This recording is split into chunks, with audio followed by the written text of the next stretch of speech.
Greetings, true believers, and welcome back to VOK for our discussion review of the end of Phase 3 of Marvel Cinematic Universe, with the Sony film, Spider-Man Far From Home, combination Sony and Marvel film, record-setting for a Tuesday opening Spider-Man film.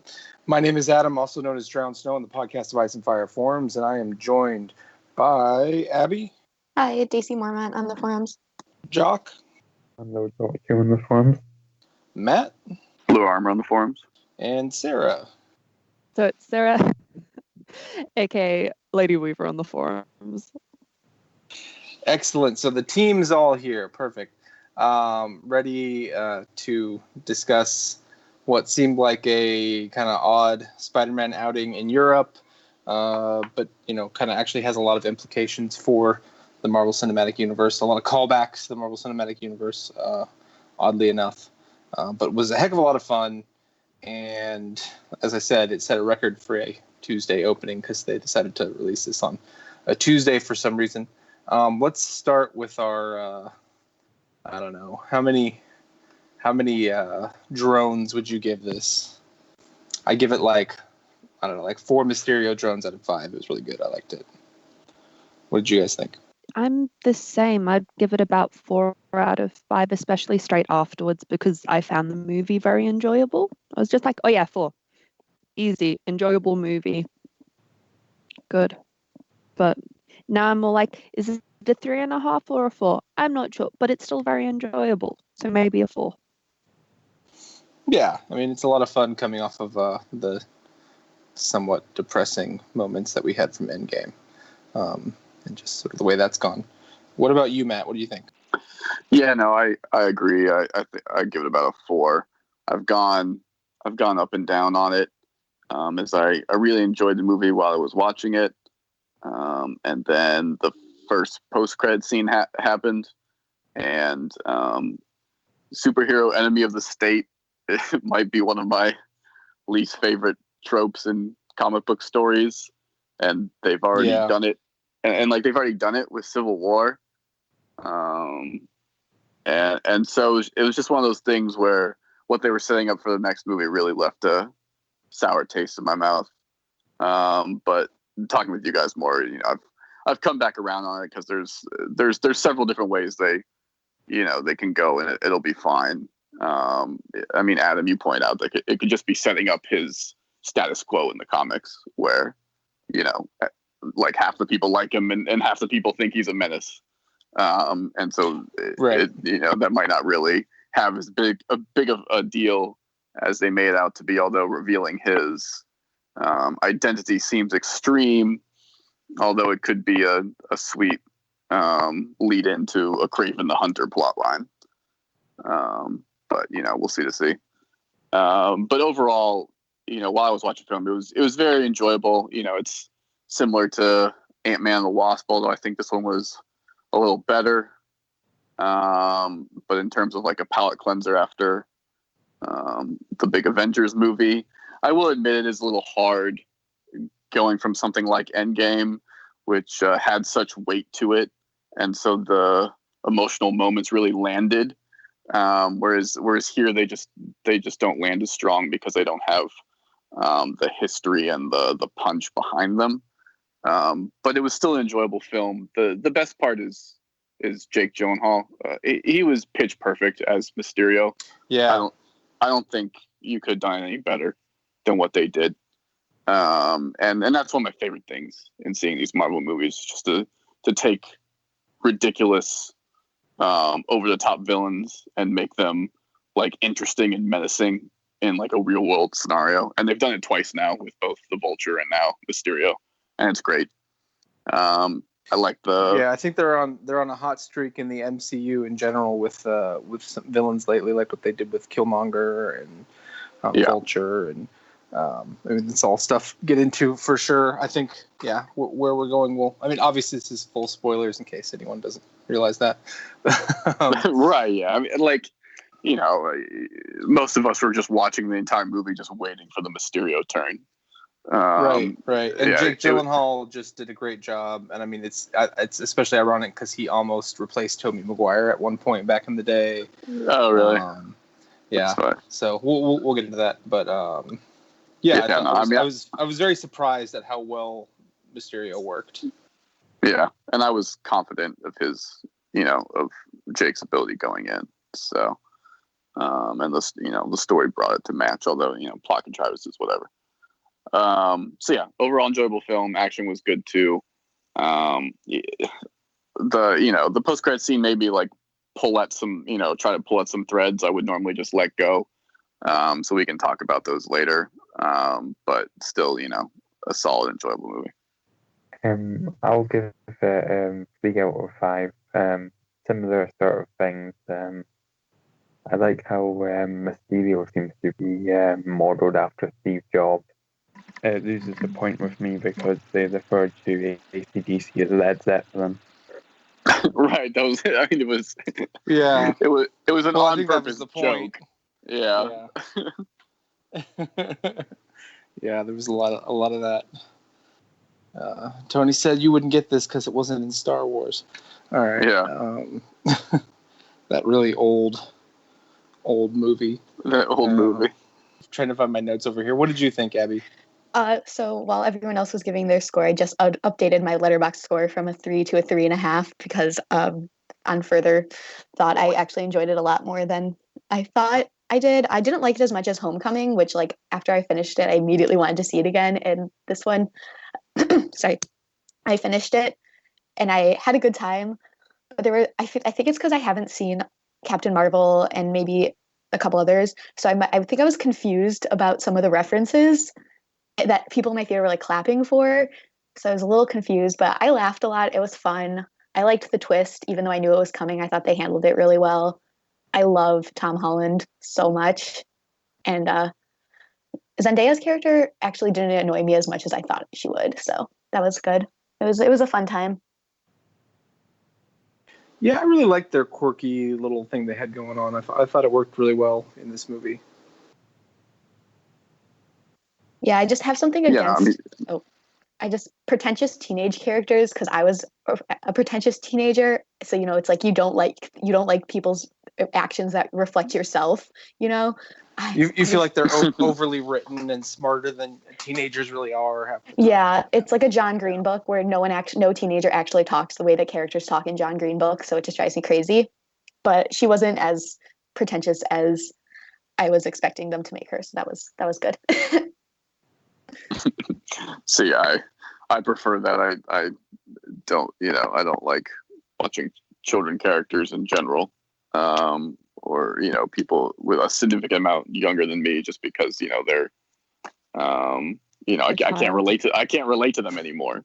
Whereas unless it's the awkward summer fling, because that's hilarious. Right? Yeah, it's just those things. I'd rather. Yeah, it works better for me when they're more mature for their age, and playing with it, because they're likely to be dealing with issues that are more related to my life, how it is now, than how it was. Yeah, I think I liked Homecoming more because I think I was actually still in high school when it came out, so I was a little more relatable, I guess. But I do kind of wish we could get away. I was just gonna say I do wish we could kind of get away from like the high school. That's Spider-Man. what I loved. That's what I loved about Homecoming was that he was in high school. I just wanted to watch him hang out with his friends in high school. The superhero stuff was secondary. No, it's cool, but then you've got, and that part of it really worked, I think, but now you've got 2 movies of it, and we had 2 movies before that. It was high school, and I just feel like it's kind of time to move on. This one wasn't really in high school, it was in Europe, so. Well, no, I mean, they're all high school age, it's high school drama, it's, But then again, Tom Holland does look young. So if you suddenly go, oh yes, he's an adult now, it'd be like, you still look like a kid a fair bit. I mean, he's older than me in real life, so. Like, he's not as young as he looks. But I think he's. Yeah, and this brings up a good point of the blip that I don't really like that term that they used, but they discussed, the obviously spoilers for Endgame and all the MCU, but they discussed, all the people that disappeared for 5 years from Thanos and then came back, half the planet, disappearing seemed to trash it. And then when the half came back, it seems like they fixed it in about 6 months, which is, I mean, I don't know. I don't expect to have like hugely lasting consequences from these, because in the world of comics, that's sort of what happens every other day. Someone invades and, they just move on. But at the same time, I kind of thought there'd be a little bit less of it like played off for laughs like they did in this movie.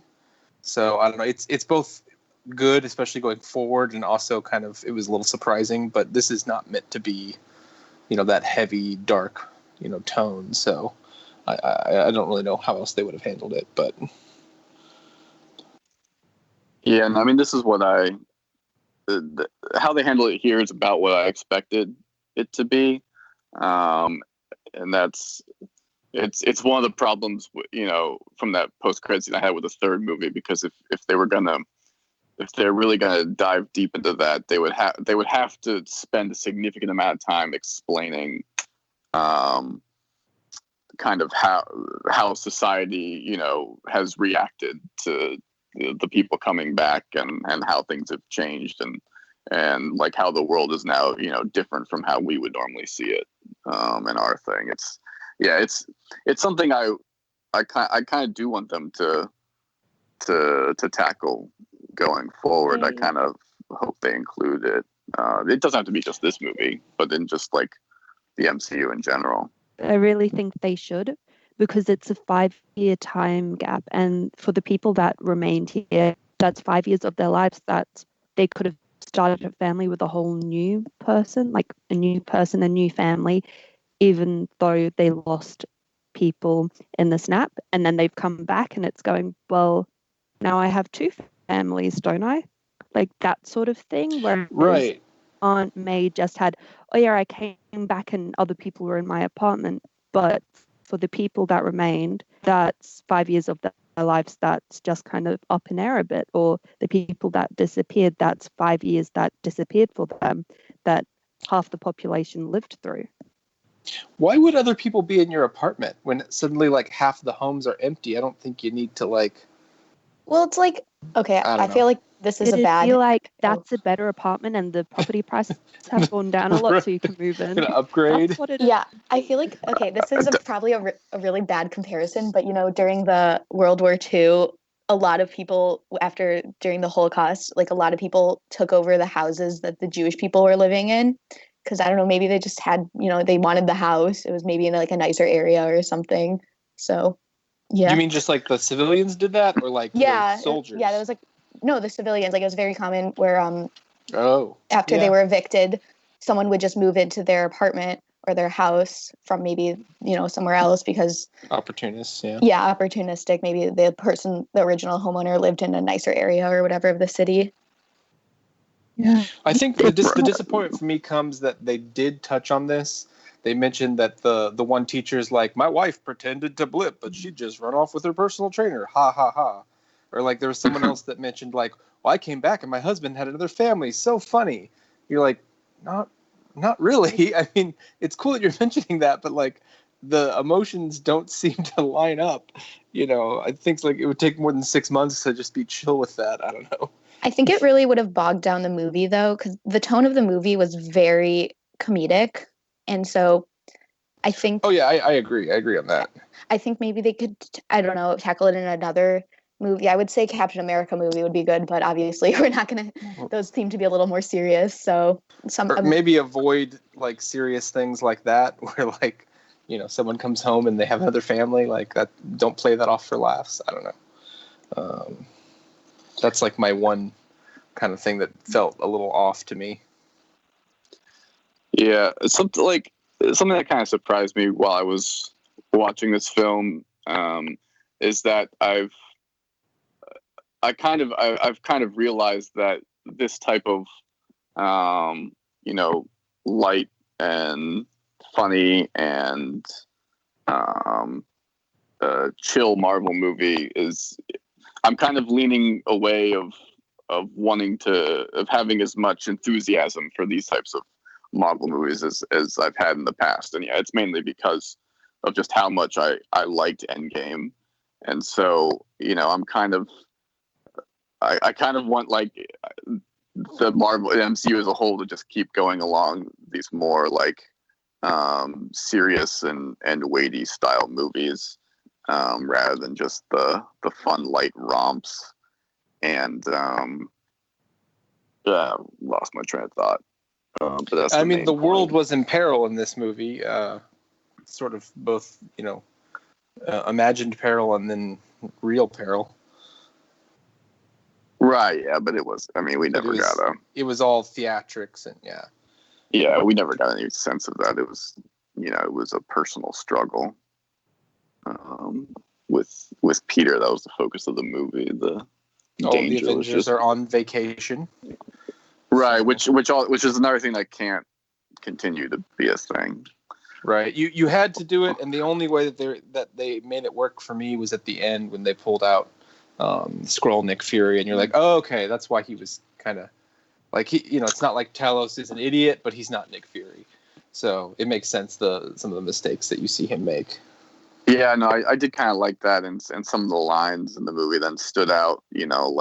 Like don't you dare invoke her name, like when he brought up Captain Marvel. Little lines like that I thought were a nice touch that stood out in the recontextualization of that particular scene. But yeah, like overall the kind of the contrivance of Talos / Nick Fury being that easily fooled, and Peter giving up the glasses that easily was, it was a little forced, but whatever. And that is kind of why, I agree with what Abby said earlier, that I think Homecoming is a better film because the plot works better in that movie. But yeah. Yeah, there are definitely some leaps they make here that you just have to go, okay, well, I mean, this is to move to our next, our next set piece. Right, so. Yeah. To be honest, I can understand where Peter's coming from with wanting to be a normal teenage kid. He would have like PTSD, like so would half the population because they died or thought they were dying, sort of thing. Oh, for sure. I mean, they played it up pretty hard that he wanted to move on, right? That he just wanted a break. Yeah, and he has so much pressure pushed upon him now because everyone's looking for the quote next Iron Man end quote, which is fucking stupid. Sorry, but like Iron Man's dead, but not out of the MCU at all. Yeah. But like. But him giving the glasses over did seem like he's Peter is a genius. So yeah, that's absolutely ridiculous. Like given how if it was like Nick Fury was there and Nick Fury was like, yeah, this is a good idea or something, but just like alone in a bar seemed a little awkward. So the Peter is a genius thing. I feel like they totally forgot about that from Homecoming, and so they just had to tack it on like really fast when he was meeting Mysterio for the first time. And I think building his spider suit, making like smart those were the characters act dumb. Two things. Yeah, at the end when he's on the plane there, having his Iron Man moment. But yes. But I mean, Peter in his own right in the comics is extremely smart. I mean, he develops the web fluid and the web shooters all on his own, which is like a genius feat of engineering. And then he takes pictures to make money because that was the plot for a long time. But eventually he goes on to be a scientist, and I think he starts up his own lab at one point. Yeah, so. He runs his own company. At least the last ones that I ever read. He's probably like lost it by now, but such is the way of comics. Yeah, he's always he can't pay the rent, but he has like $1 billion company or something. Right. Yeah. Right. Yeah. Yeah. No, I mean, yeah, he's one of the. He's not up in the super genius level of like Shuri and Tony and Reed, but he's like just below that. You stand on the genius that comes before you in science. So Tony Stark had his father's company, and Shuri had all of Wakandan technology previously. Like, he's coming from not having that, so he's doing pretty damn great. Right, yeah. Yeah, that's true. You don't have to be super genius level. But yeah, I think that's, for me, that's the main downside of the film, is that he's going, and also with what they're leading on into the next film, is that he's going through the same storylines that Iron Man has gone through. And it's always one of those things of, these characters are always compared to one another, and the MCU in particular has set them up with this father-son dynamic, and it's just somewhat frustrating to see the same plot lines that we've already seen in previous movies kind of play out in these two movies. And in both, the villains were villains that became villains because they hated Tony Stark, and so it's just one of those things where it's a very delicate balance to have, kind of this father figure that is kind of the looming shadow he's trying to aspire to be to, but also, make it feel like he's his own person and having an individual story. Yeah, the MCU is very much built on Iron Man. I mean, that's a choice that they had to make when they started this, and I think they'll gradually kind of pull away from it, but you're still going to see Stark tech and all this stuff everywhere. Yeah, and the one this is my biggest pet peeve of the movie. The one thing that they don't use from all that is him not using the Iron Spider suit. And especially now that his identity's been revealed, he should have that thing on him. At all times. Yeah, essentially at all times, in the way that Tony did. It's just one of those things, for the vacation part, fine. He goes through, but at the end of the movie, when he came back home, yeah. Right, at the end of the movie, when he's fighting killer drones with bullets and missiles, you should be wearing the Iron Spider suit, especially because Happy should have brought that to him. Yeah, and I can understand, presentation wise, just having him use that suit, but then retailor it to the original design of the costume. I can understand that from a visual standpoint, but yeah, he should just take that suit and then just redesign it to make it look like the more iconic Spider-Man suit. Yeah, I think logically it doesn't really make sense. I guess you could say Happy didn't know that he had left it behind or something, but they needed him, in that showdown with Mysterio to be more vulnerable than he is with that suit. Exactly. So it's all functional stuff, and then at the end he builds a suit that looks very similar to his early comic book suit with the black on red, and you want him flying around New York looking like Spider-Man. So that's kind of why they did that, but they'd have to explain a better reason, especially in the sequel, why he's not using that, or why he's not using some sort of Stark suit. I mean, I guess the suit he creates is all Stark tech anyway. He could say, "Oh, the other one chased too much" or something. He has a history in the comics of using various suits to fight different villains and for different needs, but he always kind of wears the normal suit most of the time. So that could be a thing they do. Yeah, at least make it bulletproof, for fuck's sakes. Right. And that's the other part with the spider sense not working throughout the thing. It's not something that bothered me as much this movie. It's just one of those things that if you kept doing it going forward, it gets really tiresome. You can't it's a tough thing to do when you keep having to up the ante, but you can't introduce new powers and stuff and then find excuses to take them away again. It gets annoying and tiresome, to me at least. Yeah, because then it feels more like writing than something in universe. It feels like we created a character that's too powerful, like your Captain Marvel, and we have to find a way to sideline her most of the time so that she's not. This is it's like why Superman and the Justice League get together when Superman can just usually do it all himself. They usually find a reason for him to be somewhere else, or Yeah, but I think so. Let's just look at the overall plot here in general. So. The trailers, which, I mean, there's a history lately with the MCU of heavily editing their trailers, trying to fool us. I don't think anyone was fooled that Mysterio was going to be a good guy, but they did tip us with that scene where he was claiming that he's from an alternate universe, and so you think, okay, well maybe there's something to that. And then the elementals, which are all kind of reminiscent of other Spider-Man villains. Fire, water, Sandman, Hydro Man. And then Hydro the Fire Man. Nation attacked. And then the Fire Nation. That's right. That's all I could think about during that scene was Yeah. because he even said it in the right order. He was like Earth, Wind. Oh wait, no. Oh no, he didn't say it in the right order. Never mind. But like he was going. If he had said there was a comet that brought Molten Man, and like wait a second. But it was kind of a convincing story. But I mean, I guess it's right, more they convincing used because the actual numbers. Right. They used the universe. I guess that they picked for Mysterio correlates to the universe for Captain Britain's Spider-Man in the comics, who is like he's Spider-Man but also has the powers of Captain Britain. But what I thought was interesting was that they never explain how he got there. They don't explain like how they got there. He's just sort of like, I come from this other universe, and it's like, oh wait, where's the tech to go between these universes? What's going on? Like, there's no explanation of that, but we just sort of buy into it because Nick Fury is there, and you're like, well, if Nick Fury is there, he's vetted this guy, right?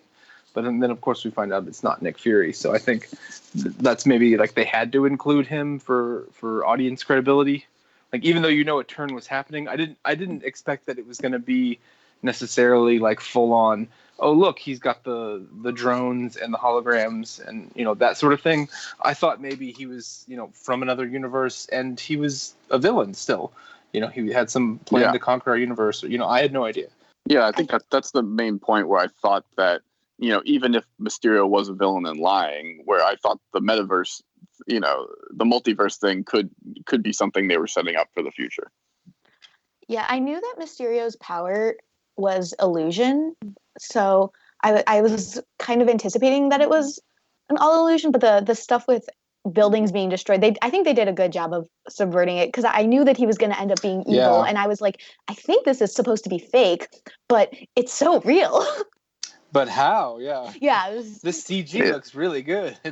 I liked that little spy sequence or like heist film sequence, when they were like, this guy was doing this, and then it cuts to the character or whatever in like the back, like from older movies and stuff. I thought that was a cute explanation. Yeah. I know some people criticize that scene where he gets the glasses and is like, everybody,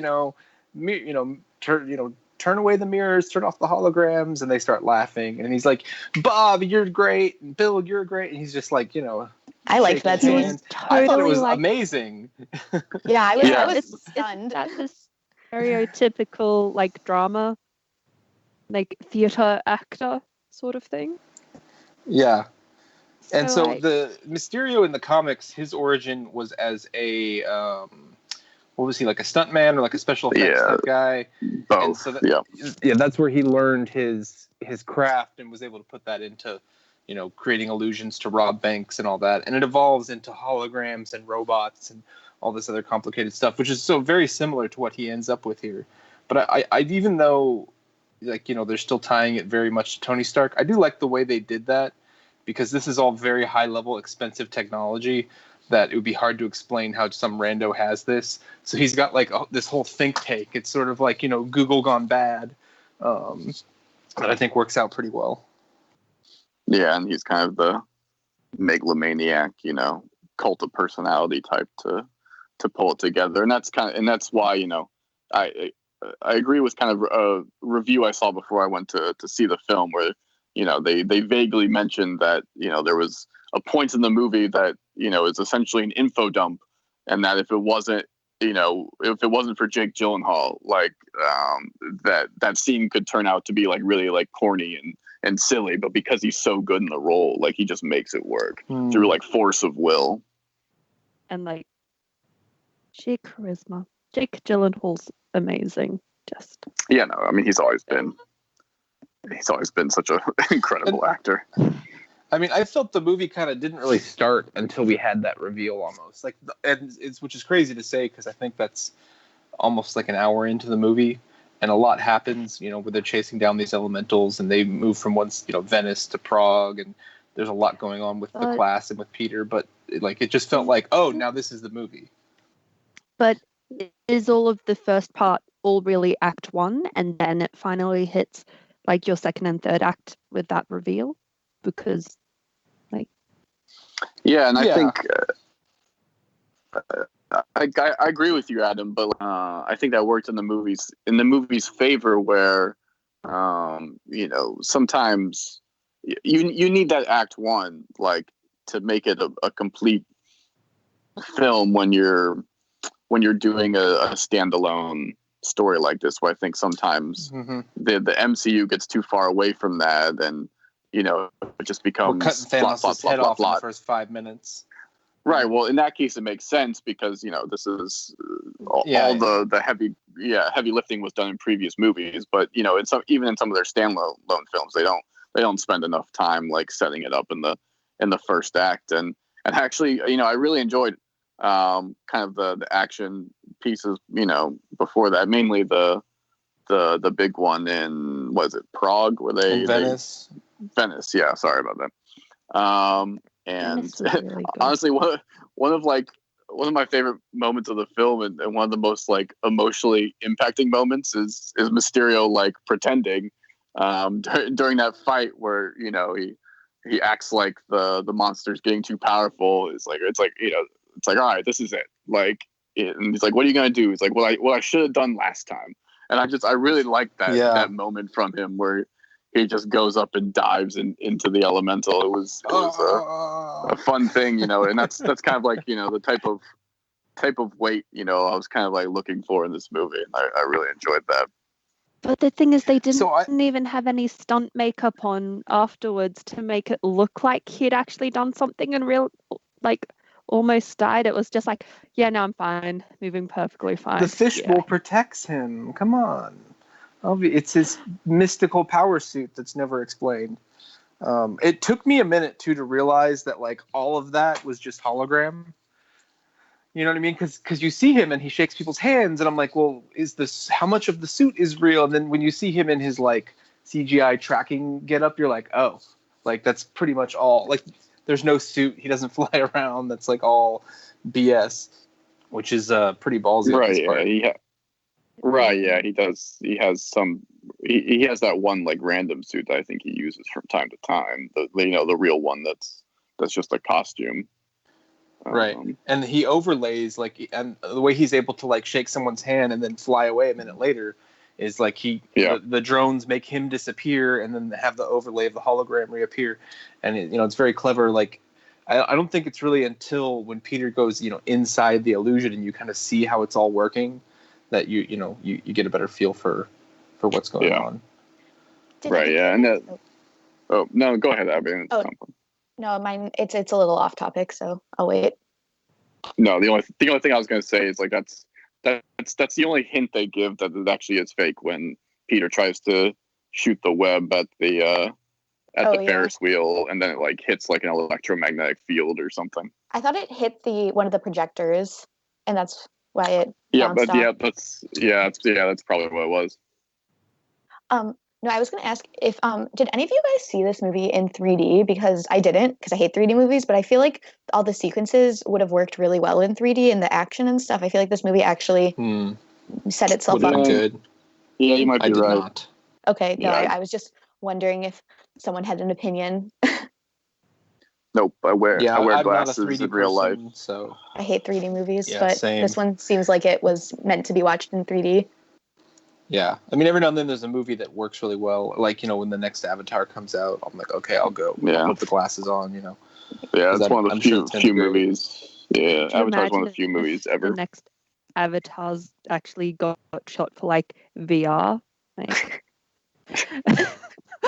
because fully immersive VR. He was the one who really started like 3D being really, really good. So like this time it's just like, what's next? I thought that was Spy Kids 3D. That was the first 3D movie I ever saw. So when James Cameron announces that he has these new VR theater get-ups and that theaters are going to need to buy them to play his movie, then you'll know. You'll know which company to invest in. Well, it is Disney, so they'll be selling them, let's be honest. They'll be like, hey, you want to watch this movie? 4D optimized with special sights and smells and You have Look, to I make a brought reservation like special 3 mist months to in the advance. theater. Yeah. Oh my gosh, getting to this, I had to drive so far to get to this movie because every theater within like a 50-mile radius of me, now you have to reserve your seats in advance. I Yep. almost died getting to this movie because it was hailing out. So I went to go see this with my son, and we took him. I was like, well, I was gonna go see it, and he had been in the pool, and he'd kind of had a little incident where he'd maybe swallowed a little water. So I'm like, well, let's keep him up, because just to keep an eye on him. We'd called the doctor, and they said just watch him and all that. So I'm like, let's go. We went to go see a late showing, so I could keep him up, and they had like 4th of July fireworks and stuff blocked off, which I didn't realize.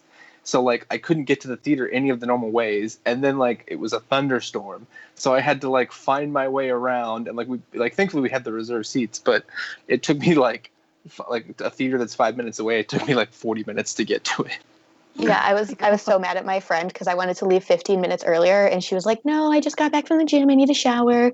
So I picked her up, and it like immediately started pouring, and then it was hailing for a couple of minutes, and couldn't see anything. It was awful. And I was like, if I had picked you up on time, we wouldn't have died. It's funny. So I mean, one thing I will say is that longer kind of first act did allow a lot more time, character moments. It allowed, like, because once things really started going, it was just beat. There wasn't a lot of time for that. And then you had all that weird stuff with who was the guy? What was the guy's name? That was Brad or Chad. Who, like, I guess he didn't get blipped away, so he was like the little kid when they left, and now he's like this hunky man. Which I thought they were saying that like he aged out of high school, but was still going on their high school trip. I didn't get that at first. And like, I was did like, wait, Flash this is awkward. blip or not as well? Like, I think all of the main crew blipped, except for whoever you don't see. Yeah, no, for but the thing convenience is, sake. Like, in the American school system, they wouldn't even have been in the same school as same class as a science academy is usually would be middle school to high school. Like okay. I mean, at least the Math and Science Academy in Chicago But is I mean, middle they're in school the to high same school, neighborhood, so like I think it was like he was someone's younger brother or something. And I thought, yeah, that's all right? it was. Okay, he was someone's younger brother, and now he just happened to be their age. Okay, I completely misinterpreted it because I thought he did blip, and he just got Australian. really cool from blipping. Like he came back and he 6 months later, he's super cool. Yeah, I thought he like had a self-realization or something. That's how I interpreted it as, but I guess maybe I totally misinterpreted that. I interpreted it as like he was off in college and came back for a high school trip, and I'm just like, He was one of the No. chaperones. He was when my school went to Greece. My friend tried to get her older brother to chaperone us, so maybe he was a chaperone. Yeah, because at first I thought they were saying that like he was in their grade, but he didn't disappear. He's like 5 years older, but he's coming with them, and that's why it was weird. But they were saying it's weird because he was like the little kid before. Like, I didn't quite. I need to watch this movie again, especially for like some of the Mysterio stuff and all that. But I will say like I think the two main characters in Peter's supporting cast are kind of what bugged me the most, because they're really great characters. But like what they've done with them is weird. What do you not like? Just what do you mean? So like Ned, for instance, Ned is like a carbon copy of Gonke from the Ultimate Spider-Man, like Miles Morales Spider-Man. Like that's his best friend. Like looks like him, sounds like him, acts like everything. But they just gave him a different name. I guess so. Like when they do eventually make like a Miles movie, then they can use that name. But it's like they basically like appropriated this character from a completely different Spider-Man and gave it to Peter, which it's a great character, but it's just kind of like just give him the same name then, Yeah, and then like what they did with MJ is like they made it very clear in the first movie that she's not Mary Jane. They gave her a different name, different origin, looks different personality, all that. And then now they're just like, well, we're just going to call her MJ, even though she's a completely different character. Like just make her Mary Jane Watson or make her a new character, like one or the other. Like, it's just kind of weird to me. I don't know. It's confusing. Yeah, I didn't read the comics. Doesn't bother me. Yeah.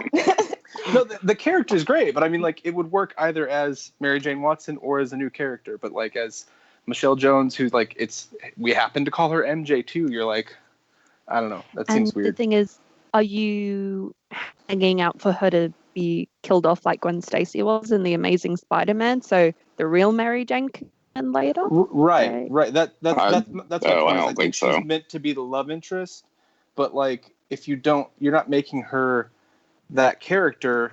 So like you're pulling a completely different history. At any point, you could just pull the rug out if the actor doesn't want to sign on or something, and you can introduce Gwen Stacy or Mary Jane or someone else, which would be really weird. So I don't like that. But the Ned thing just doesn't make any sense. They basically completely like took another character and gave him a different name for no reason. Can we talk about Ned and actually supporting cast as characters for a minute? Because like I've watched some reviews of this movie and some people really didn't like Ned in it, being like, Ned, you're being a shitty friend. But watching it, I could understand about like because of his romance thing or the bachelors in Europe, like, no, I won't really support you trying to get with Zendaya, which to be honest, you're going on a school trip together. That's his best friend. He's not really close with anyone else in that class, which means if his best friend is just with the girl he likes all the time, he won't be spending any time with him and he won't have anyone really to hang out on the trip with, which I'm just like, I can understand being like, can you like hold off so we can spend time together on this trip? Yeah. I mean, I thought he was a good friend. Yeah. He covered for And, Peter. Like he gave up his seat for Peter. yeah, He's still the man in the chair. Sorry. Okay. He No, never I- stands Like up. the best side plot was him and Betty's like little like Oh, Europe Betty romance. Brant. It was. And I then think they it was. come I back, think it was the most like we broke up. humorous part. It's so over Yeah. the top that it's like, and It then was like amazing. the fact that they break up as soon as they get back is the best part. That's like what makes it work to me, because they're just like, no, Yeah, I agree. that was just a Europe thing. yeah. I don't know. Yeah, I really liked Ned's character. I think he has really good comedic relief, and I think he was a good friend to Peter. I like their friendship. I think he was too. Like, and I don't get why people got so pissy about him, and I'm just like, he's just Yeah, being I hadn't heard old that. kid. What? I think it's natural for him to just be like, come on, let's be bros in Europe, like I want to chill, and Peter's just like, well, I'm gonna get her the Heart of the Sea Diamond, and we're gonna go to the Eiffel Tower, and then you're like, dude, chill out, you're a sophomore in high school or whatever. Like, they've known about this trip for ages, right? At least a few months. Peter could have said that stuff to begin with, but Ned's been building up his hopes, being like, oh yeah, like bro trip, science trip, just us, besties for life. Yeah. We'll make And Legos. I also really like how they had MJ figure it out, which I mean, like, she should have, and they use that also as like a way of she's like, well, I've just kind of been paying attention to you because like I'm into you, which is really sweet. Yeah. But like because now Aunt May knows, everybody knows now. See, but oh no, go ahead. No, I was just gonna say I really liked how they kept stealing glances at each other, Zendaya and Tom Holland in the movie. How it was just like, oh look, okay, now he looks. But it was super cute. And very much like high school. Yeah. The only thing that annoyed me about her finding out was in the extra credit scene when he was like flying through the town with her, and then he drops her off in like the most populated part of New York. And I'm like, all these people would be like, what is this 16-year-old girl doing with Spider-Man? Like, yeah, he just saved her. Yeah, I don't know. I love that. Yeah, but I assume that wasn't anywhere close to her house, so I don't know. Maybe she was getting the subway. I love like secret identities so much, though. It's I think, and like the hijinks that ensue when people don't know their identity. So yeah, let's talk about. I mean, we'll get to sort of the big climax and all that. I mean, there's, drones happen, people are saved. It looks great, but the main thing that I think really made me want to talk about this movie was that first in credit scene where they bring back J.K. Simmons as J. Jonah Jameson, which is absolutely perfect. Can someone explain to me what this is? Like why people were so excited about it? because J.K. Simmons is awesome. He's like basically is J. Jonah Jameson, and he played them in the Tobey Maguire movies. Okay. So it's kind of like it's this weird thing. Like I think this is probably the first time we've ever seen anyone in the MCU who's played the same character in like a non-MCU movie, right? So I mean that's part of that too. Not that like these are a shared universe or anything, but it's just perfect casting. Yeah, it's a cute Easter egg. I did like I mean when I saw that scene, I think I said, "What the fuck?" Like same thing as Spider-Man. I was like, they're just like revealing his identity. This is crazy. And it's been pointed out that this is very much in parallel to Iron Man. At the end of the first Iron Man movie, in the comics, he spent years saying, "Well, Iron Man's my bodyguard. I'm not Iron." Like he deflected, and then eventually he just was like, "No, I'm Iron Man." So they just started the MCU saying, "Yeah, I'm the billionaire. I'm the man. Come at me," basically. And this is sort of the reverse of that, where someone has now outed him, which he's saved the world, helped save the world. He's done a lot of good, and so I hope this isn't going to be like Enemy of the State, like you were saying, Matt. I don't like that. Those aren't my favorite, comic book line. Like the Captain America stories where that happens are a little different. They're usually okay, but I mean, they did it with Civil War. They didn't do it particularly well, like explaining the reasons why, these superheroes are bad, because most people don't seem to have a problem. Property damage. Yeah, I mean, like that's an issue. Obviously. That's always going to be an issue, but everyone generally seems to like Spider-Man. So I think personally, Spider-Man the way they set up, doesn't really create that much property damage. Let's be honest.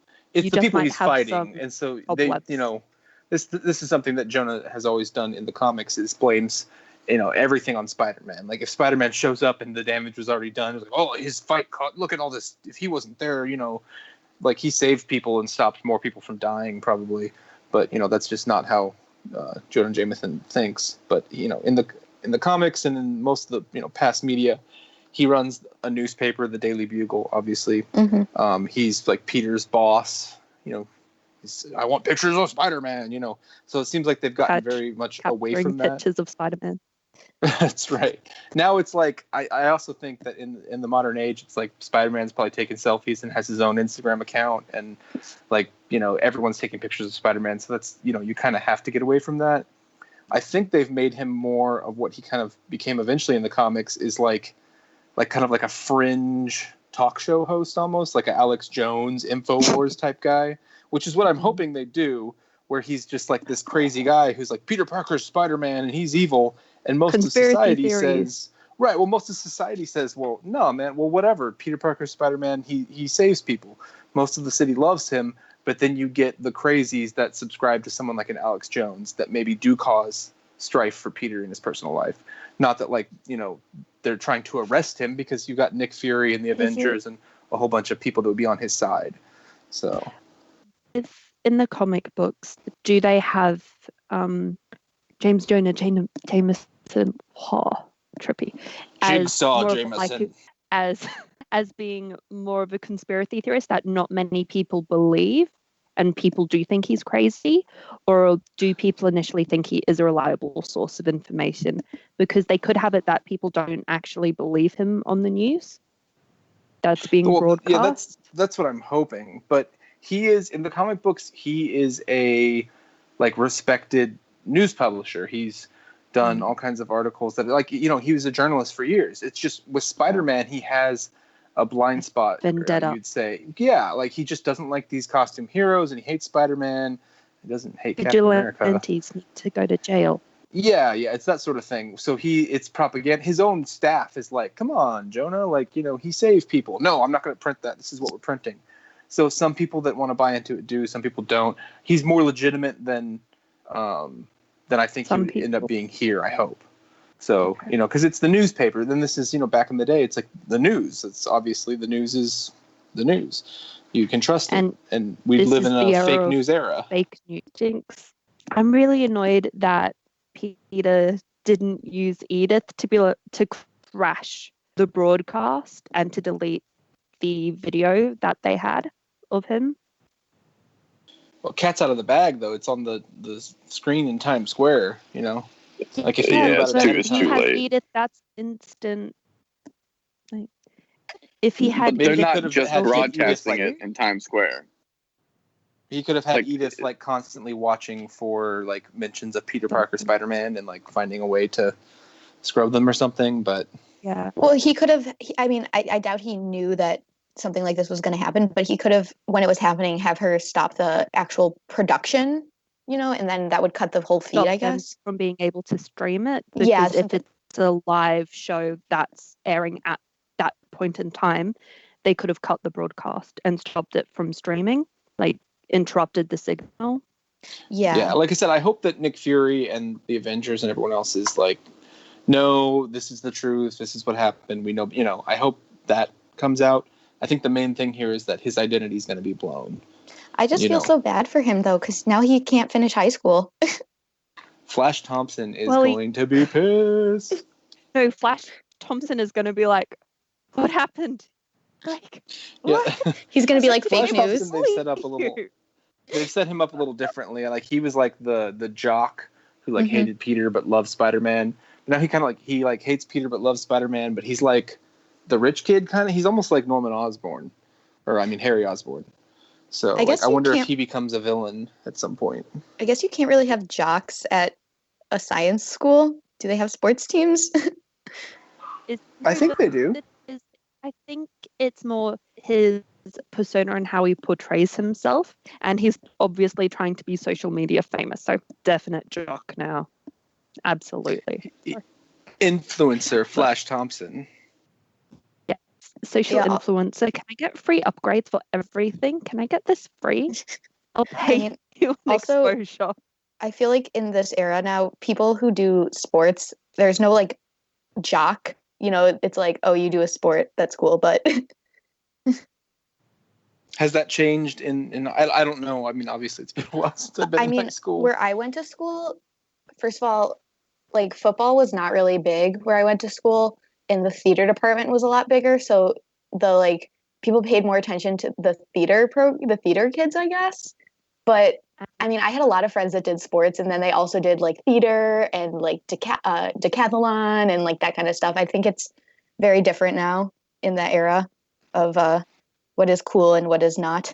And especially Yeah. if they go to Depends on where you live too. Yeah.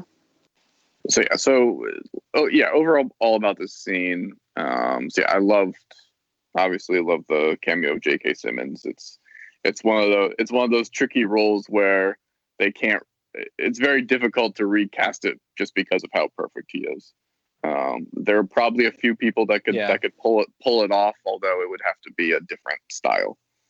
But yeah, and so yeah, that's the thing where if it's just kind of most people are cool with it, but a few crazies go after him. That's kind of how I prefer it. And especially because it just doesn't logically make sense for everyone to turn on him just because he's everyone would know he was one of the people that helped bring back bring back the missing 50%. So, and I But think then even if the government again, has the some sort of people issue who with went him, on- the people know. Yeah, I think it So- was more to establish his secret identity rather than set people against him. Yeah, I'm okay if there's a split in the population where like some of the population is with him and some of them aren't.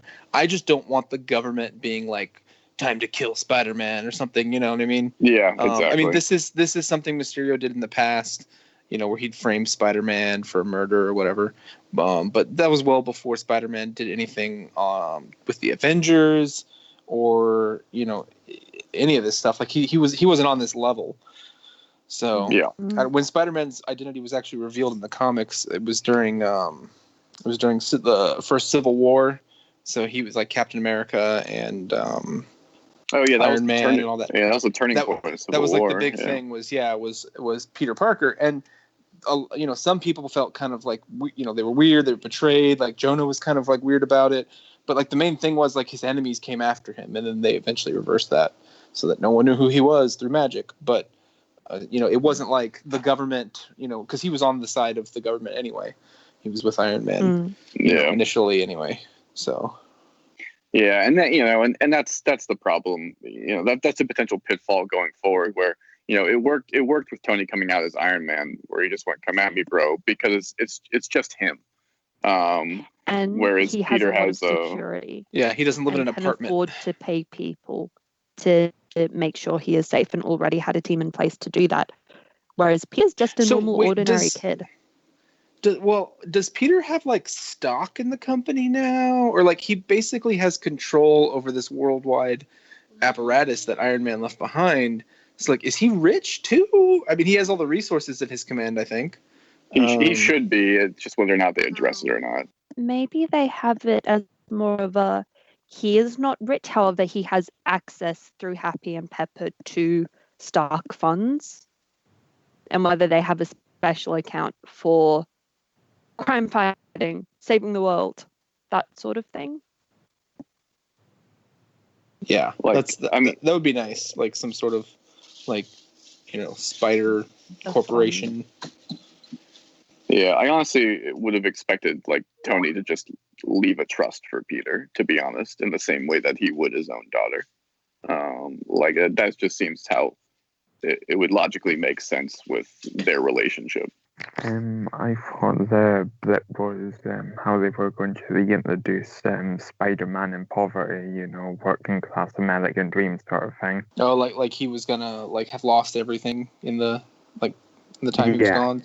Yeah, I mean, I guess they lost their apartment, but got it back, or got another apartment or something. They kind of addressed it in Civil War and in Homecoming, but yeah, I mean, I don't know how much they're trying to put this to the relevance to the character, because I don't know anything about the boroughs of New York, but I'm assuming Queens is probably a pretty, the way that neighborhoods change, over decades. And so when Spider-Man was first conceived in the 60s or whatever, maybe Queens was not as nice a place, and maybe now it's nicer. And so it's just not a relevant. It was it's supposed to be the suburbs, I think, right? I don't know what it really is. This is where we need me Hall. Yeah. All I know about New York is from Gossip Girl, so that doesn't really help. XOXO Spider-Man. I mean, I doubt they've never really addressed economics in these two movies so far. I doubt they'll make a big point of it going forward. Yeah, I would be. I mean, like I've seen like YouTube videos being like, if half the world's population disappeared, like we would be in a lot of trouble. I'm like, yeah, we can't go there. There's not time for that. There's a lot of complicated stuff involved with that. Yeah. My son wants to say hi. Yeah. Do you want to tell him how did you like the Spider-Man movie? It's so fun. All right. There you go. He's been. I like the suits. You like the suits, yeah. He's been shooting webs all week. That's it. There's nothing more for us to say. 5 out of 5. Go see this movie. Off to bed, child. Yeah, so we've been playing. We talked about this on like the video game one. We've been playing the Spider-Man game on the PlayStation a lot lately. And nice. They put the suits from this game from the movie into the game, so he's like started all over, so he can play with those suits and stuff. Yeah. But that's adorable.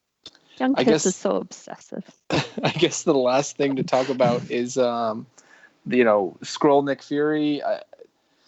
There's a few kind of like, how long has he been away? Just since Endgame, or longer? Probably.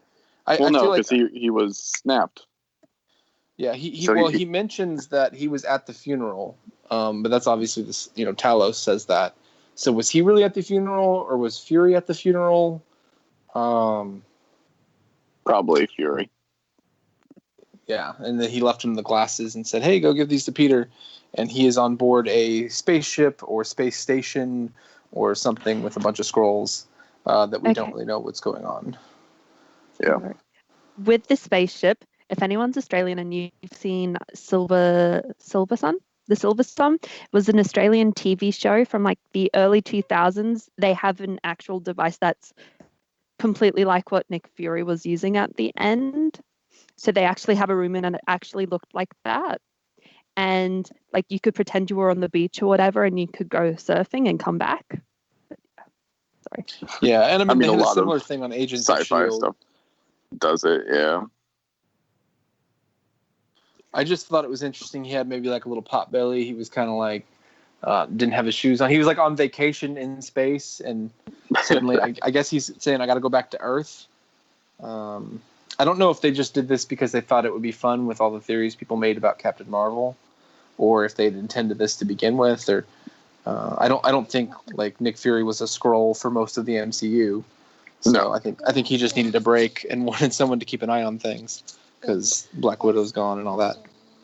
Maybe it ties Yeah. into the vacation theme of Spider-Man, because Spider-Man was trying to be on vacation, and then Nick Fury got to go on vacation.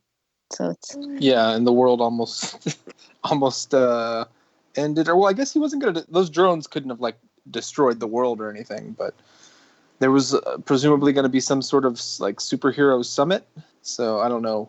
No one was really in Europe for that apparently, because no one came to help. But I mean, yeah, like we'll let it go for this one. You just can't keep doing that for the rest of the time. We can let that go for because things happen really quickly and all that. But it is kind of weird to me that Nick Fury was like, well, I got to meet with these superheroes, and like there was no one there.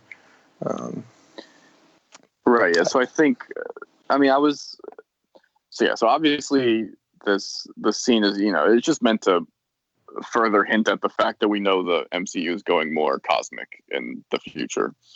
And I don't know, I was kind of, especially from what the rumors I had heard, I was expecting to get, I don't know, more of a definitive hint as to what they were doing next. I think the Eternals is next, right? It's coming. It's not for a while. And I think that, we got Guardians of the Galaxy 3, which will have Thor, and maybe there's Loki, and who knows. We'll get a lot of this stuff in there. Right, Captain Marvel has a sequel working. Yeah, but I think the very next, it's not going to be till next summer, but I think the very next Marvel movie is the Eternals. I think that they're going to release.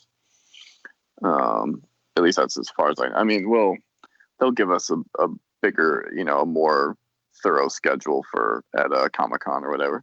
Yeah, I think that we're about to get that kind of. I think they were waiting for Far From Home to be out and all that. So they've said one thing is that like they're not really planning another Avengers movie for a while. So we're gonna get to kind of live with these characters, maybe in smaller groups or team ups or whatever they're doing. Right, that's the main thing we know. Yeah, and that's kind of another thing where I'm just kind of I'm mostly done with solo stories. Like I just think that all the movies should have a few, 2 or 3 or 4 characters in that, like something like that. But I don't know. I guess so. Overall, this scene, they're kind of like the obvious guesses of perhaps continuing a full-on Skrull versus Kree war. More of a secret invasion storyline.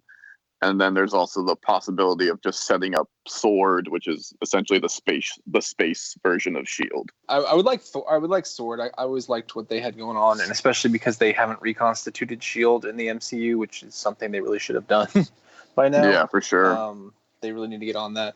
But this says that the next Marvel movie is going to be May of 2020, but they haven't actually slotted what movie they're putting in there just yet. People assume it's Guardians, but I'm looking at saying Black Widow's meant to come out in 2020. Yeah, at the end, end of 2020. This is like a summer. There's going to be like a summer movie, whatever it is. But if that's a prequel, it doesn't matter.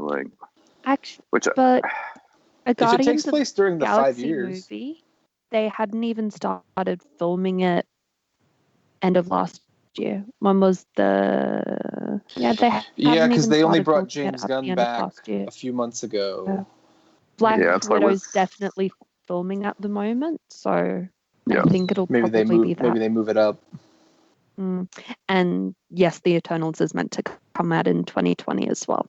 Yeah, maybe at one time the next Guardians was going to be the next film, but just because of that whole thing, they've had to push it back. Right. So I think the main 2 movies for next year. Because you've got 2021, probably Black Panther. I thought the Eternals would be 2021. Yeah. Black Panther, and Doctor Shang-Chi's meant to come out in 2021 as well. And then 2022 they're saying is Guardians of the Galaxy. So one thing that they said is a potential. There were a lot of Easter eggs in this movie, like for Spider-Man comics and all that. But they said one thing is that when he swings by the old, Avengers Tower that we know someone's bought and taken over, There's like a hint that maybe it's the Fantastic Four moving in there, which would still be years away, but that would be it would be good to finally get them done right. Yeah, and Noah Hawley's still working on that Doctor Doom script, so that could be something the other within thing that 5 years. The other thing I did read is that I guess Netflix their deal with Daredevil like makes it so they can't make a movie for like another year. I think. It's 2 years from when it ended. So they can't make another series of TV shows. Yeah. Oh, but Marvel can't make a movie. They can't put him on another TV show or another. While those, there's a certain amount of time that Netflix gets exclusive rights to the character in live action. Yes. So they're thinking that possibly by the time the Spider-Man sequel comes out, you could put Matt Murdock in as, Spider-Man's lawyer if there was some sort of, legal case to have, which I hope is not what they do, but, No. Right. That would be the only way. That would be the only way to do an enemy of the state thing. It's not just a Spider-Man story. It's just, it's. Or it could be like a civil case being brought against him for wrongful injury from, people that. Fuck that. You know what I mean? Fuck that. It opens up storyline so much. The Incredibles storyline. They did in Luke Cage season 2 too, and kind of in Jessica Jones as well. I think that storyline in every way. I don't watch Daredevil, but I think it'd be amazing if they did a Daredevil movie and then just in the background there was a case going on, it was a background thing. I think that'd be hilarious. if just Spider-Man had a court case going on. I'm going to meet my client and it's just Tom Holland from behind. You never see him. But you hear his voice going and everyone's just like, yeah, that'd be Holland. That was a gimmick in a Community episode where there was one episode Community did where Abed just had a whole storyline that went on in the background of the entire episode without you hearing any dialogue. You just saw him interacting with people, and eventually in one of the last scenes he's delivering a baby. It was just a fun sight gag. You're like, what? That show was so good. All right. Is there anything else you guys want to say about Spider-Man Far From Home or where the MCU is going? I think in a couple weeks, we're going to know a lot more, obviously, Comic-Con, and then Disney. When is Disney's thing? After Comic-Con? D something or whatever. They haven't been right. Yeah, I don't D23 or something. Yeah. Yeah, but they're going to announce everything at Comic-Con. They wouldn't have made a panel otherwise. No, I know. They're going to have the big map again, I think, hopefully, at least for the next couple of years. What I've heard theorized is that Comic-Con, they'll focus on Marvel stuff, and then at D23, they'll talk all of the other Disney. Yeah, that's what they usually do. All right. So, all right. Thanks, guys. I'm going to go get this edited. Okay, I'm going to go watch Bachelorette. I'm going to cut out 45 minutes of it, probably. Is Luke gone yet? Okay, I haven't watched for the past 2 weeks, around? But my friend told me that Luke is still there, and I'm just watching tonight because tonight is the episode when she goes, I believe that sex is between a married man and a married woman, but I've still had sex and Jesus still loves me, and that's tonight's episode. Oh, so yeah. What's going on? Oh, that is what? So mad. Ugh. It's a bad message. Especially because the other Luke, he was gonna get a rose and he just left because, oh my god, I'm so mad. All right, my headphones have run out of battery. I'm out. All right, yeah, I need to eat dinner before I go watch The Bachelorette. All right. Good night, guys. Later, y'all. Good night. Bye.